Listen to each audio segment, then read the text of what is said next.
Okay, let's basically continue from where we stopped. Sorry about that. Unfortunately, there was some system issues, so I had to basically clear and create a space.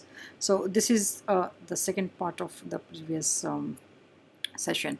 Here, basically, we created some prototypes which I was talking about, and this is part of your FRD.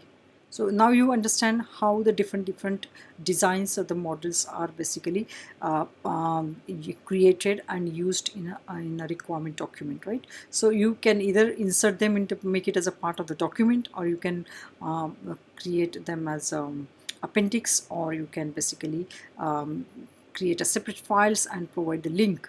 But separate files, people don't like to basically refer so many files, so small models and all can be part of the document. If it is not going to be heavy, it will be easier for them to be refer. If you see your interbank transfers, we have mentioned here, this is a very simple we created. In the real life maybe slightly different. And here we have is a hardware interfaces. If you see hardware interface in terms of the application server and what is the minimum RAM or the 50 GB and above, and the Intel dual core processor with the minimum 8 processor for the high speed processor. Okay, so all those details we have mentioned. And then we have is a software interfaces, your operating system, then higher version user interface, and it is supposed to be here. And client-side scripting, JavaScript, programming language, and web applications, JDBC, Sublet, and GCP. And then other database and server deployment, other details are mentioned. In terms of the communication interface, we have mentioned the minimum bandwidth of 100 Mbps application between the application server and the data servers, standard TCP IP protocol, and then standard HTTPS protocol between the web server. I think in the banking, if you are looking at it, should be only HTTPS server. Just a second, I'm thinking I'm not.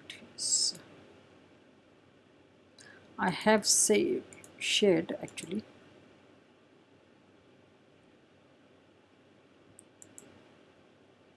Can you see that?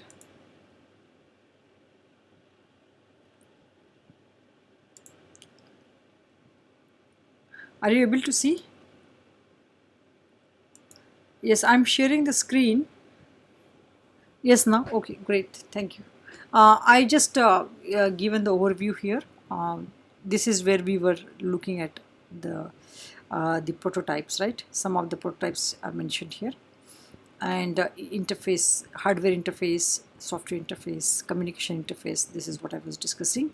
And then the last point here is basically data conversion requirement, and what are the data conversion requirements are there that we basically provide this. Okay, like all pass user ID password should be encrypted with MD5 or SHA -1 algorithms. You may have some other details you can provide.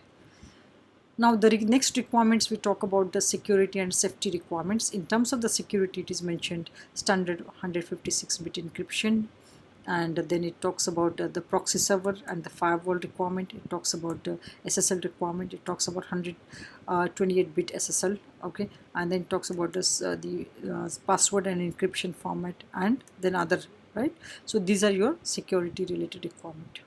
Then comes to your audit trail. What kind of audit trail they want? The user login password change, transaction master, statement generation, IFSC master, and these are the basically different types of elements should be there, part of the audit trail. Audit trail will be a simple record or something. Okay, so if there is any issues are there, then they can just go through the audit trail first and see, and then they identify a specific transaction or a record if they find is looks suspicious, and from there then they will investigate at a particular transaction or the record in detail, because it is very difficult to go through I mean refer all those the transactions or reports in detail. So audit trail provides you basically help you to basically filter out those the suspicious the records or transfers, right? And in terms of the reliability, these are the requirements are very important for you to know. They have specifically mentioned what are the reliability requirements are there. System should be available 24/7 and 365 days, and system data and the customer information should be valid and accurate. These are the reliability. In case if there is not information is not available or not accurate, then the customers will not be very happy and they will call you up, okay, or they will not trust. And now this is again very important, not everywhere they mention. These are basically recoverability, so how soon they should be recovered. So then those are the requirements are mentioned. There should be cluster deployment of the application server and database server. Two sets of servers should be maintained in active mode. If one goes down, you have other two as a backup. Data recovery service should be available. Database recovery should be restored within 5 hours. That's the requirement you're mentioning, okay. So if you have a third party vendors and if they have to basically they are providing the solution and going to maintain technically, so this it will also transfer as a part of the SLA. That's the service level agreement. Now in terms of the system availability, system should be available 99% of the time, and out of 100,000 request, 1000 request, okay? So this is the you are setting the parameters, right? A planned downtime should not exceed 4 hours during the non-business day, that is a Sunday, right? But nowadays the Sunday is also considered as a business day because many people actually do the banking transactions on Sunday as well. So system should be available. The transfer they can do it, but the transfer will be completed next business day, like that, okay? But system must be available. In terms of the general performance, they have mentioned the capacity. So in this, the user login at the same time, 2000 people able to log in. Minimum request for IP and printing should be 50,000 per day. This is a volume we are capturing. And then here 0.5 million transaction per day. So that's a system requirement, okay. And data retention, then you have basically how much data and how long you should be retain a particular data, right? Remember this data retention also you will have to refer with the legal team because there is a legal requirement will be there, how long the data should be maintained and archived, and how and when the auditing can take place, okay? In terms of the banking and in terms of the tax, I think 7 years or something is mentioned, accounting and tax. But in terms of the banking transaction, you will have to check. But in any case, the banks maintain the record much longer, okay? Error handling, then it is mentioned how the errors are handled. Then validation rules, you see here what are the validation rules are. Batch totals are checked, digits consistencies are checked, control checks, data types checks, right, like that. What are the convention standards? So we will follow IEEE standards for the software. IEEE has specified the standards for every part of the software development, including the requirements. If you are studying the requirement engineering, you will know 102 related, all the requirements are part of your IEEE requirement standards, okay. So that's a really good document to refer, and that which will help you to know what are the minimum standards one should maintain, okay. And the next we're talking about is a software quality convention. So here again software quality convention is mentioned, like application should have a throughput of 1000 transactions per second, 91% or 5% of all requests must be processed in less than 6. So this is talking about volume, performance and all those related requirements. When we do the technical know-how, we will capture these requirement or the types of testing. So what are the different types of testings are there, and you will understand how these are related to those types of testing.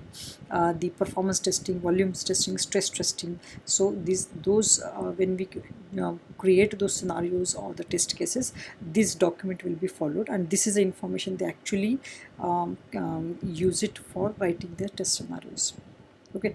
Now here it is assumption, and other relevant facts. So assumptions are basically listed here, and here it is 1 2 3 4, and first I'm going to read out is online banking service will be made available for existing as well as new customers. So like that you can see other assumptions.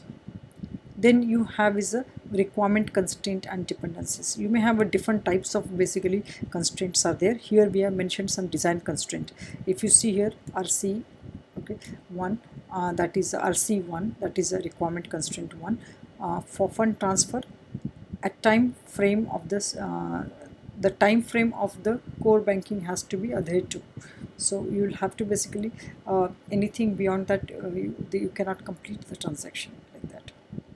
Now if you see the next example, the requirement, the constraint 4, the central bank file format to be considered for the fund transfer fields. Okay, so you may have a different types of constraint, so those need to be basically considered before you develop those requirements. Okay. Now here comes to the appendix and glossary. Some of them we have mentioned here. These are your standard, the glossary. Okay, and define them here. Okay. So this is the basically end of your the FRD document. I think there is one page is missing where we have to basically take the approval. In that case, in the approvals you will have approval name, approval signature, approval name and date. So like that you may have all the approval names. You may have like a reviewer, reviewed, and then approval, and who is approved by, approvers basically signature. So you can just add one more page here as approval and list all those the approvals here. Okay, so that is how you can basically structure and your requirement document. This is again a sample template. You in a real life you may find different components, or some of the components are not there, some of the additional components will be there, depending on the project, depending on the organization, depending on the organization standards. Okay, so this is a sample basically FRD for you to refer. Okay, and if you have any queries,